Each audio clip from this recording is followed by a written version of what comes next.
Conversion के लिए operation उम्मत।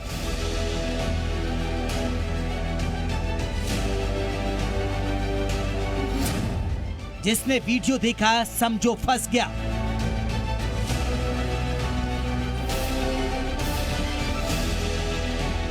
ये जो है गाड़ी का नंबर है जिससे उतरौला मुझे ले जाया गया था, बलरामपुर ले जाया गया था इस गाड़ी से मुझे, जहाँ पे जो छांगुर का कब्रिस्तान है जिसका राज खोला था। कब्जा, बाजार, धर्मांतरण के हथियार।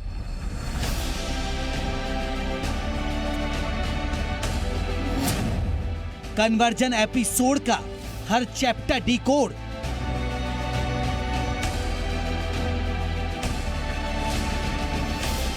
क्या वहाँ पर क्या कोई धर्म परिवर्तन? बिल्कुल धर्म परिवर्तन भी चल रहे हैं सर वहाँ। धर्मांतरण साजिश के कितने शैतान।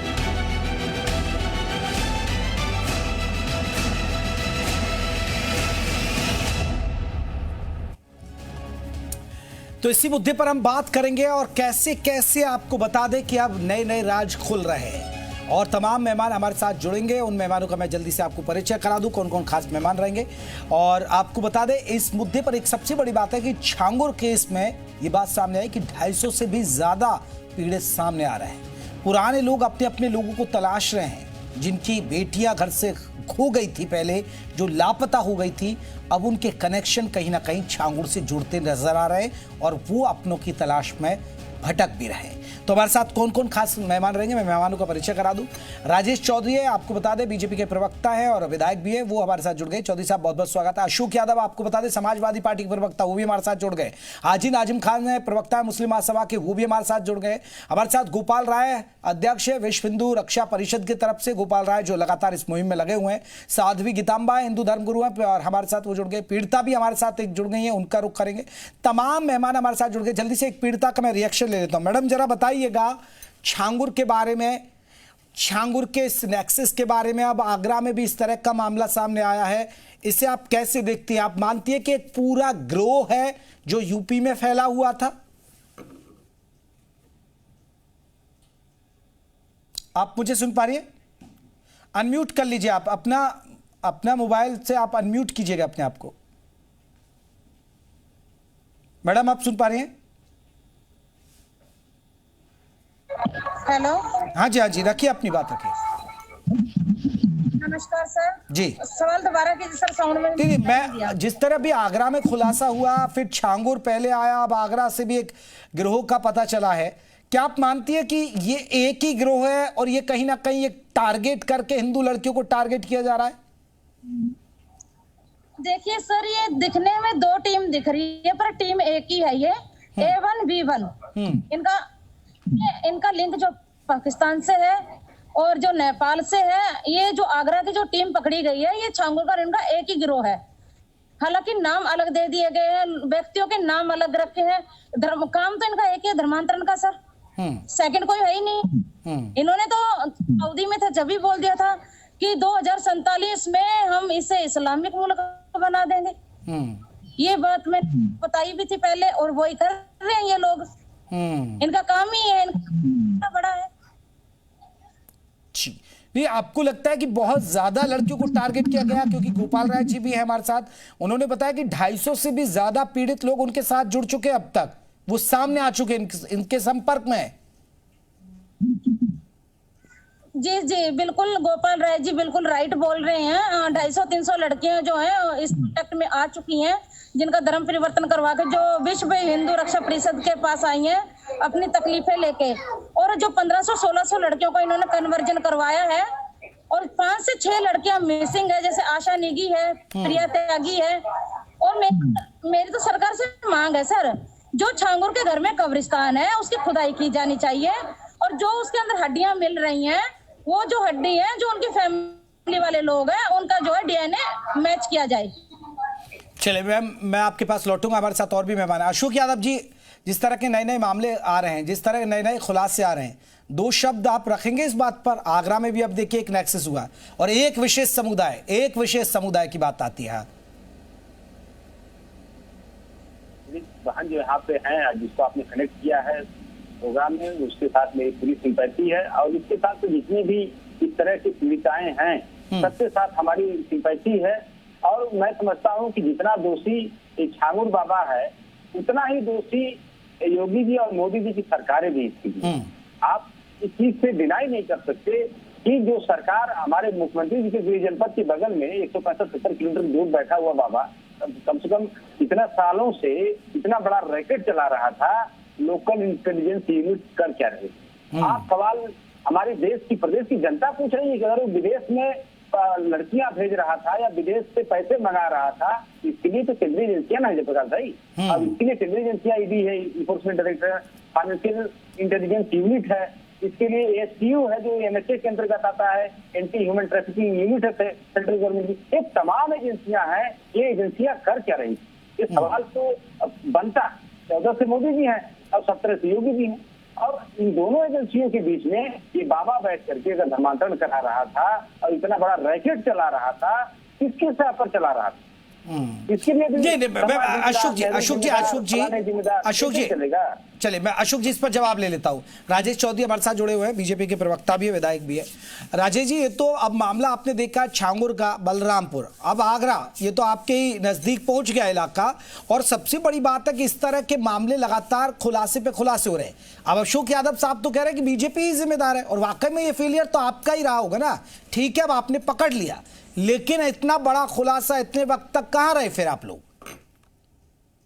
देखिए, छांगुर वहां लगभग 20 साल से ये एक्टिविटीज कर रहा था। धीरे धीरे करके उसने अपना नेटवर्क बढ़ाया।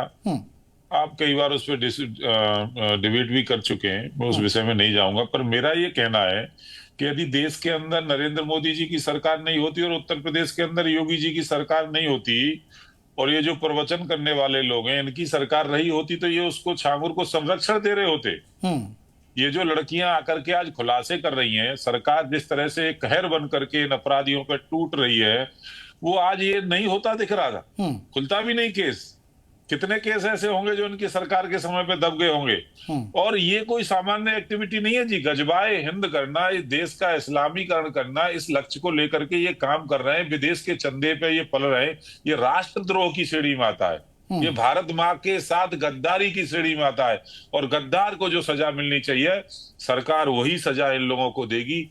एक व्यक्ति नहीं बचेगा नेटवर्क का जिसको कानून के कटघरे में ना ला करके खड़ा करें। आज सरकार पूरी गंभीरता के साथ इसकी जांच कर रही है। इसके विदेशी कनेक्शंस को देख रहे हैं, इसमें कहां से फंडिंग हुई, कैसे आया। ईडी इस पे लगी हुई है, सीबीआई को इस पे लगाया हुआ है। उत्तर प्रदेश सरकार पूरी तरह से गंभीरता पूर्वक उत्तर प्रदेश की पुलिस काम कर रही है। और आगरा का जो केस खुला है वो यदि योगी जी की सरकार नहीं होती तो खुलता नहीं खुलता जी। किसी की मजाल थी, क्योंकि इनको तो तुष्टिकरण की नीति अपनानी है। इनको तो वही मुगलों के वंशजों के वोट चाहिए।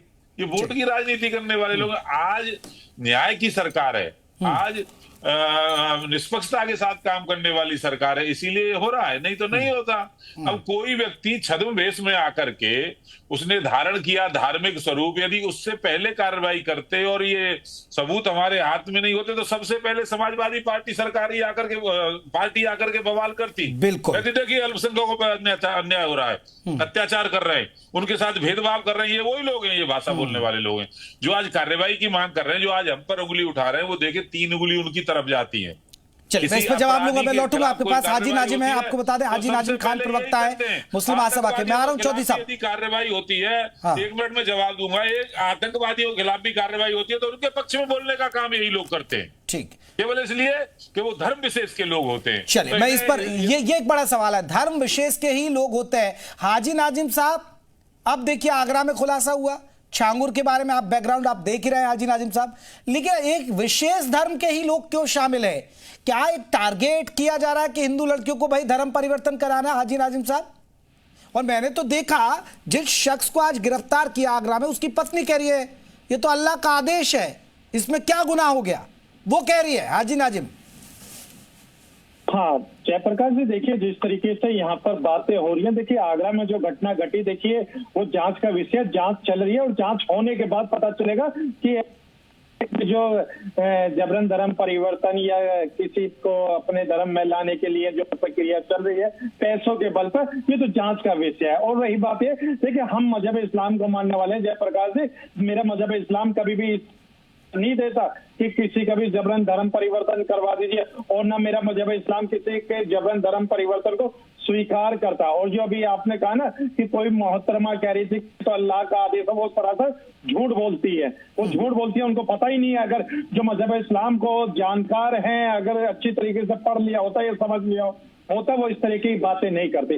और दूसरी बात, अभी यहाँ पर गजवाए हिंद की बातें भी चल रही थी, तो भाजपा के बहुत गजवाए हिंद की बातें करते, तो मैं इनसे पूछना चाहता हूँ कि भाई ये गजवाए हिंद की जो बातें है, ये आखिर आई कहाँ से? भारत के अंदर लाया कौन इस बात को? लेकिन भारत का नागरिक जो है, हाजी नाजिम भारतीय है और भी समाज के लोग हैं, हम तो जानते नहीं भाई गजवाए हिंद क्या होता, लेकिन आप लोग ही बार बार गजवाए हिंद की बातें करते। आखिर ये गजवाए हिंद है तो है क्या? हम लोगों को भी पता चलना चाहिए। लेकिन जिस तरीके से झांगुर की बातें होती है, तो देखिए जयप्रकाश जी, हम तो आपके मन से खुले तौर से ये कहते हैं कि जांच खुली तौर पर होनी चाहिए, और जो भी दोषी हो गए झांगुर के साथ, उनको फांसी की सजा होनी चाहिए। आपको नहीं लग रहा कि क्या वाकई में मुस्लिम समाज, मैं सबके लिए नहीं कह रहा हूं, क्या एक नेक्सस चल रहा है? ठीक है, विदेशी फंडिंग हो रही है, तो क्या बाहर के हाथों में खेल रहे हैं ये मुस्लिम समाज के कुछ बड़े बड़े लोग, झांगुर जैसे लोग?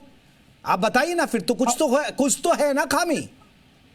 हाँ जयप्रकाश जी, देखिए मैंने सीधा सा कहा कि यहाँ कहीं ना कहीं इंटेलिजेंसी का मामला आ जाता है। तो देखिए हम तो कहते हैं कि जांच होनी चाहिए, और जांच होने पर पता चलेगा कि आखिर इन लोगों के कनेक्शन किससे है। भाई मेरा मजहब इस्लाम कभी भी इस चीज की परमिशन नहीं देता है। और ये रही बात ये, कभी मैंने एक पीड़ित महिला को सुना था, पीड़ित महिला ने जिस तरीके के बयान दिया है, तो मैं ये कहना चाहता हूँ, क्या ये पीड़ित महिला ने जिस तरीके का बयान दिया, तो पहले इस पीड़ित महिला को आना चाहिए था। भाई 2014 से ये खेल चल रहा है, जो बता रहे हैं कि 2014 के से आज 2025 लगभग 11 साल के करीब हो गए, ये झांगुर इतना पनप कैसे गया? तो मैं तो ये कहना चाहता हूँ जयप्रकाश जी, जो भी पीड़ित महिला है वो भाई खुल के आइए और बताइए। पीड़ित से पूछता हूँ, ये एक हाजी नाजिम कह रहे हैं, मैं आपसे मैडम यही जानना चाह रहा हूँ, जो हाजी नाजिम साहब कह रहे हैं कि आपका इतने दिन क्यों नहीं आप चुप? जी मैडम आपसे पूछ रहा हूं, मेरा सवाल आपसे ही है। ये कह रहे हैं कि आप इतने दिन क्यों चुप रही? मैं चुप नहीं रही, मैं लगातार लड़ाई लड़ रही। मैं अश्लील वीडियो के आधार पर इन लोगों ने ब्लैकमेल किया। ये जिहादी लोग हैं, ये अपनी बहनों की इज्जत नहीं करते, हमारी क्या इज्जत करेंगे सर? ये इनको ये पूछिए, ये अपनी बहन को बख्शते हैं क्या? मैं फिर बोल दूंगी मौलाना जी को बुरा लग जाएगा। 1 साल से लड़ाई लड़ रही हूँ, लगातार लड़ रही हूँ।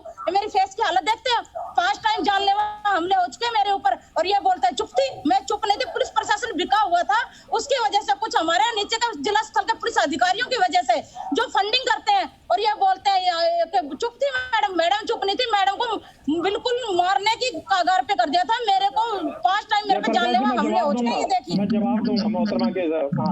जयप्रकाश जी, हाँ मैं ये कहना चाहता हूँ, जो अभी मैं पीड़ित को सुन रहा था, तो कहीं ना कहीं ऐसा लग रहा है कि यहाँ पे प्रशासन सामने होना चाहिए था। जो प्रशासन की लाचारी है वो मोहतरमा बता रही है, तो यहाँ पर भाजपा के प्रवक्ता राजेश जी को जवाब देना चाहिए। भाई मैं इस पर जवाब, वो तो यही कह रहे हैं ना, वो इस पर जवाब लेकिन नहीं, बिल्कुल गोपाल राय जी, देखिए एक सवाल उठता है, आज खुलासे हो रहे, आज पकड़े जा रहे, ठीक है। राजेश चौधरी जी कह रहे हैं कि देखिए हमने तो पकड़ लिया, सपा की सरकार होती तो ये नहीं था। लेकिन गोपाल जी आप भी तो मानेंगे, आपके साथ जो तमाम पीड़ित आ रहे वो यही कह रहे हैं कि पुलिस ने उनकी नहीं सुनी, वो चक्कर काटते रहे। ये तो आप कबूल करेंगे ना गोपाल जी?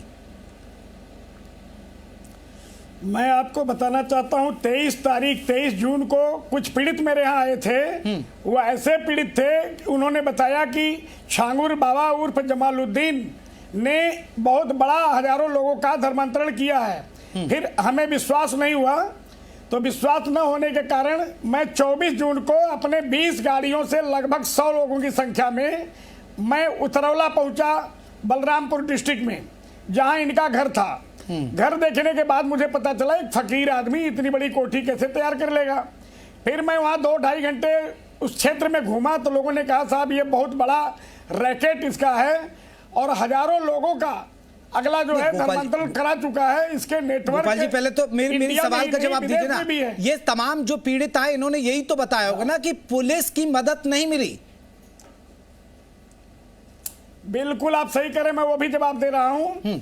देखिए योगी आदित्यनाथ जी की सरकार बहुत बढ़िया है, लेकिन ये पुलिसकर्मी क्या होते हैं, चौकी इंचार्ज से लेकर के थानाध्यक्ष तक इतना होते हैं कि अगर कोई पीड़ित व्यक्ति जाता है, एक एप्लीकेशन देता है कि मेरे साहब इन्होंने ऐसे ऐसे किया, और वो व्यक्ति क्या करता है कि तहरीर रख लेता है और रहने के बाद फिर विरोधी को बुलाता है, आरोपी को बुलाने के बाद आरोपी से साठ-गांठ हो जाती है, उसमें 25,000, 50,000, 10,000 जैसा केस है वो ले करके पीड़ित को ही कहता है कि तुम्हारे खिलाफ मुकदमा कायम होने जा रहा है, और पीड़ित अगर नहीं बैठा तो निश्चित रूप से उसके खिलाफ मुकदमा कायम हो जाएगा। जैसे छांगुर बाबा जब कर रहा था तो जो लोग धर्मांतरण करने पर तैयार नहीं थे तो धारा 156(3) के तहत वो निश्चित रूप से मुकदमा कायम कराता था, जिसमें डायरेक्ट आदेश होता था। राजेश उपाध्याय नामक लिपिक जो न्यायालय में काम करता था।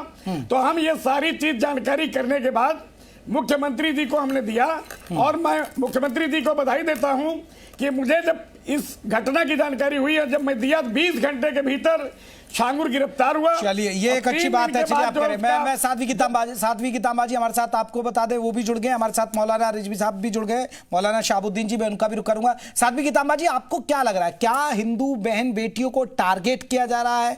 क्या आपको लग रहा है कि एक बाकायदा गिरोह है जो ये साजिश के तहत ऐसा हो रहा है?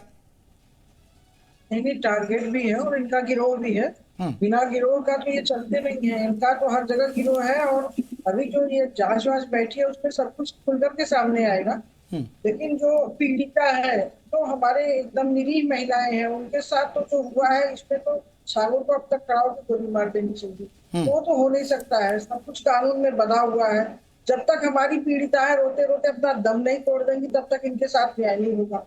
तो समस्या ये नहीं, समस्या ये है कि जो हमारे यहाँ थाना, चौकी, पुलिस, तो एक सिस्टम चला है, वो सिस्टम कहीं सुनता ही नहीं है। वो महिला जो बोल रही है बिल्कुल सही बोल रही है, कोई सिस्टम नहीं सुनता है। समाज तो इनको पहले ही बहिष्कृत कर देता है कि तुम वहां से आ रही हो। तो इस तरह से हमारे महिलाओं के साथ अगर देखा जाए तो अन्याय तो हो ही रहा है। और इसमें विशेष रूप से अगर कहीं भी प्रशासन साथ देता तो शायद ये नहीं हो पाता जो हो रहा है, क्योंकि प्रशासन का इसमें योगी जी या मोदी जी घर घर थोड़ी जाएंगे।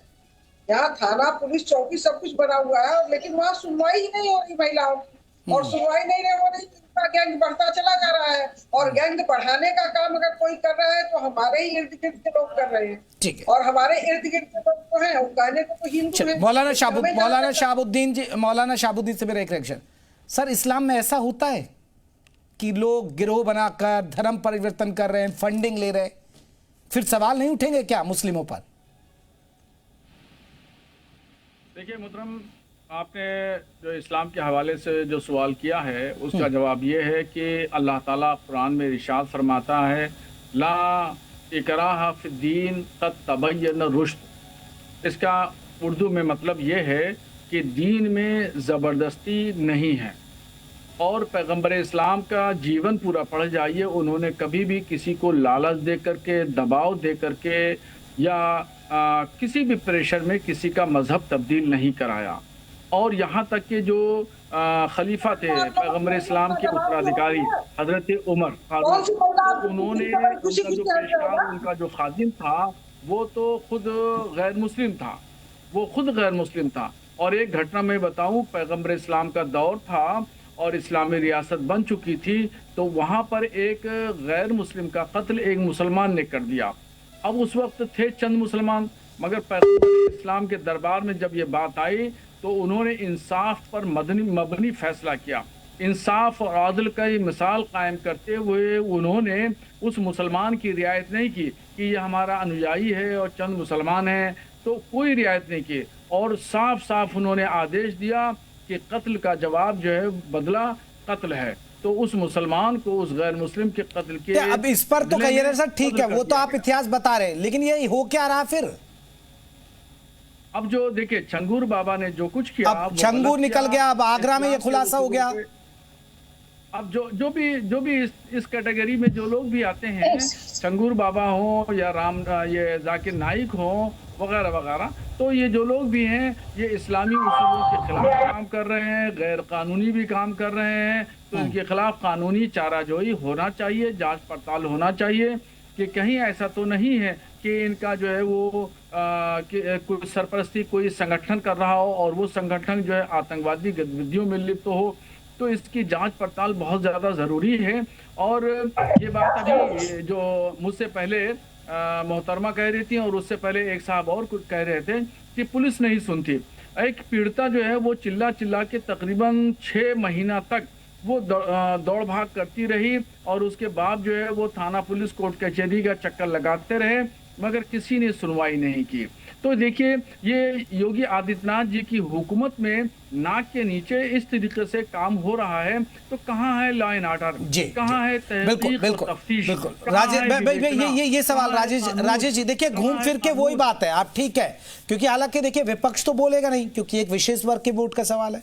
तमाम मुस्लिम धर्मगुरु हैं, वो ये कहेंगे भैया सरकार कहाँ सो रही थी, पुलिस कहाँ सो रही थी, अगर इतना बड़ा नेक्सस फैला लिया, ऐसे अगर हिंदू लड़कियों को बहला फुसा है। तो चौधरी साहब, अब देखिए खुद जो लड़ाई लड़ रहे हैं, जो पीड़ित है, वो मानते हैं कि हाँ पुलिस नहीं, आपको नहीं लग रहा कि अभी पुलिस पर थोड़ा सा अभी आपको सख्ती दिखाने की जरूरत है? आपने धर्मांतरण का कानून है, अच्छी बात है, 2021 में आपने कराया, 24 में उसमें खुद संशोधन कर दिया, लेकिन फिर भी ये खेल हो ही रहा है ना फिर चौधरी साहब? देखिए, ये बहुत पुरानी बीमारी है, इसको समय लग रहा है सही होने पर, हम ठीक करके ही दम लेंगे। और जहां तक बात कर रहे थे धर्मांतरण की, मैं उनको पूछना चाहता हूं, जो भी बंधु हमारे मुझसे पहले बोल रहे थे, मैं उनका नाम नहीं सुन पाया हूं संयोग से। औरंगजेब ने तो पूरा तलवार के दम पे धर्मांतरण किया, अकबर ने तो पूरा बहका करके फरेब करके झूठ बोल के ही धर्मांतरण इस देश के अंदर किया। ये कौन सा मजहब है, ये कौन सा इस्लाम है जो झूठ बोल करके करता है? और एक हमारे जवाब दूंगा, हिंद की बात कर रहे थे, गजवाए जयप्रकाश जी, मैं जवाब दूंगा। देखिए राजेश जी के हर सवाल का जवाब दूंगा। सुनिए ना, बीच में मत बोलिए, सुनिए भाई, सुनिए। हाँ नहीं, आपके सवाल का जवाब दूंगा, आपने जब काउंटर की बात करी। हाँ, तो अपने समय में देना ना, मेरे समय में थोड़ा बोलेंगे आप भाई, आप अपने समय में दीजिएगा। गजवाए हिंद 1947 में पाकिस्तान के रूप में हुआ, बांग्लादेश के रूप में हुआ। गजवाए हिंद वो है जो कश्मीर से कश्मीरी पंडितों को रातों रात भगा दिया, मुल्लों ने मस्जिद के अंदर से बांग दी कि अपनी बेटियों को यहाँ छोड़ जाओ और चले जाओ, जिंदा रहना है तो, नहीं तो इस्लाम ग्रहण कर लो। गजवाए हिंद वो है जो बंगाल के अंदर हो रहा है। गजवाए हिंद ये है जो बलरामपुर के अंदर हो रहा था। गजवाए हिंद वो है जो आगरा के अंदर पकड़ा गया। इस देश के इस्लामीकरण में अंतरराष्ट्रीय स्तर पर बहुत बड़ी ताकतें लगी हुई थी।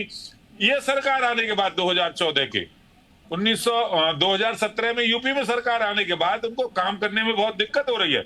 मैं मानता हूं इस बात को, नीचे के लेवल में कोई समस्या रही होगी, प्रलोभन में आ जाते हैं लोग, पर ऐसे लोगों के खिलाफ भी सख्त कार्रवाई कर रहे हैं। उन अधिकारियों के खिलाफ भी हमने जांच बैठाई है जो मिले हुए थे इस मौलवी छांगुर से, ये मौलवी छांगुर से जो मिले हुए थे, हाँ। उसके खिलाफ भी कार्रवाई होगी। हाजी नाजिम जल्दी से, आईएएस अधिकारी हो, बड़े से बड़ा हो, छोटे से छोटा हो, हाँ। किसी को बख्श मारे सरकार नहीं है, ये योगी जी की सरकार है, ये न्याय की सरकार है। हाँ देखिए जयप्रकाश जी, अभी राजेश भाई ने किस तरीके से गजवाए हिंद की डेफिनेशन दे दी। इन्होंने बांग्लादेश, पाकिस्तान, अफगानिस्तान, बलरामपुर, पता नहीं कहाँ कहाँ की घटना का जिक्र कर दिया। भाई ये गजवाए हिंद नहीं है, ये पाकिस्तान के एक आतंकवादी का एक नारा है जो आप यहाँ पे इम्प्लीमेंट कर रहे हैं बार बार। भाई आपको पाकिस्तान से बड़ी मोहब्बत है भाई, बार बार आप पाकिस्तान का जिक्र कर देते हैं। भाई मैं ये कह रहा हूँ कि भारत के अंदर अगर कोई भी अगर जबरन धर्म परिवर्तन कराता है तो राजेश जी उसके खिलाफ सख्त से सख्त एक्शन होना चाहिए। अभी तक हमारी पीड़ित महिला जो हमारी बहन बेटी थी किस तरीके से कह रही थी, वो बार बार कह रही थी कि देखिए कि हमारा प्रशासन नहीं सुन रहा, पुलिस में जाते हैं तो हमारी कंप्लेंट नहीं कर रहे। तो भाई को बताइए भाई, अगर इतने गंभीर मामले में अगर पुलिस रिपोर्ट नहीं लिखा तो आप लोग क्या कर रहे हैं? योगी जी का हम सम्मान कर रहे हैं, चला रहे। अरे पाकिस्तान की सरकार ने भेजा है क्या? अरे भाई क्या बोल रहे हो आप? ये कार्रवाई किसने की? उत्तर प्रदेश पुलिस ने कार्रवाई नहीं की? अरे तो ये नेटिव जिम्मेदारी है राजेश जी, शासन है प्रशासन की, उत्तर प्रदेश की आवाम की सुरक्षा करने की जिम्मेदारी भाई प्रशासन ने शासन की है। अभी अगर आप इनको ये कह दें कि हाँ जी गजवाए तो भाई ये पल्ला मत झाड़िए, ये पल्ला मत झाड़िए, इस तरीके का पल्ला मत झाड़िए। हम तो ये एक्शन लीजिए राजेश जी, हम ये कहना चाहते हैं भाई विधायक है। मौलाना शाहबुद्दीन से मेरा सवाल, ठीक है राजेश जी, हाजी नाजिम ठीक है, हो गई बात, ठीक है हाजी नाजिम हो गई बात, मौलाना ठीक है राजेश जी रुकेगा।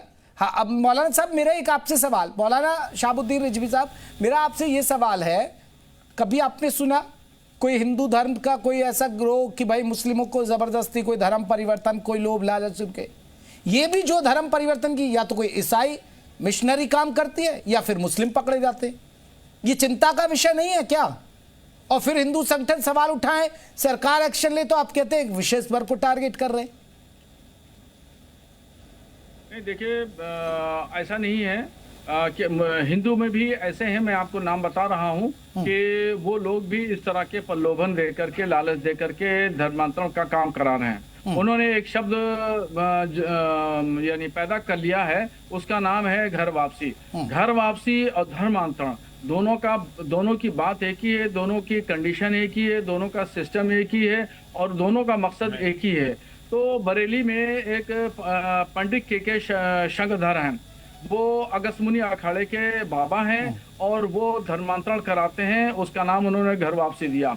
ऐसे ही धीरेन्द्र शास्त्री जी हैं, बागेश्वर धाम के बाबा हैं, उन्होंने जो है वहाँ घर वापसी का नाम दिया एक सलमा नाम की लड़की। अरे सर, जबरन थोड़े करा रहे हैं किसी से घर वापसी है। ऐसे ही अखाड़ा परिषद ने ऐसा ही मुसलमानों को भी ऐलान किया था कि कुंभ मेले में घर वापसी कराई जाएगी। मुसलमानों को हिंदू बनाने का काम नहीं करते। वो जिनको परिस्थिति बस मुसलमान बना दिया गया था या किसी दूसरे धर्म में भेज दिया गया था, उनको अपने बीच में नहीं बोला मोहतरम, आपके बीच में नहीं बोला, सुन लीजिए, जरा बर्दाश्त कर लीजिए, मुझे बर्दाश्त कर लीजिए, मैं बिल्कुल आपकी बात सुनता रहा हूँ, जरा मुझे भी बर्दाश्त कर लीजिए। तो इस तरह के बहुत सारे ऐसे लोग हैं जिनके मैं नाम आप मैं साध्वी की तंबा हिंदू धर्म गुरु के हिंदू लोग जो कर रहे हैं वो घर वापसी भी क्या धर्म परिवर्तन है? मुजरिम दोनों हैं। नहीं मुजरिम दोनों हैं। साध्वी की तंबा परिवर्तन नहीं कराते हैं। जो स्वेच्छा से दीक्षा लेना चाहता है उसको समाज में जाकर के गुरु मंत्र दे करके, दीक्षा दे करके उनको हिंदू संस्कृतियां सिखाई जाती हैं, वो जाकर के धर्म परिवर्तन थोड़ी करवाते हैं। समझ लीजिए मौलाना साहब, ये है घर वापसी। अगर कोई हिंदू संस्कृति को स्वीकार करना चाहता है तो समाज में, घर के अंदर नहीं, आपकी तरफ मस्जिद। अरे बात एक कैसे सर, नाम बदलकर, फरेब करके, लालच देकर बात एक कैसे हो जाएगी मौलाना साहब? वो विदेशी चंदे पे नहीं चलते, एक नहीं हो सकती है, मगर और वो तो बता के करते हैं भाई घर वापसी। वीडियो नहीं बनाते, लड़कियों का शब्द अलग अलग है, बाकी काम दोनों का एक है। अरे पीड़ित अब बैठिए, अब देखिए वो कह रही है कि अश्लील वीडियो बनाकर उनको धर्म परिवर्तन कराया गया, डराया गया।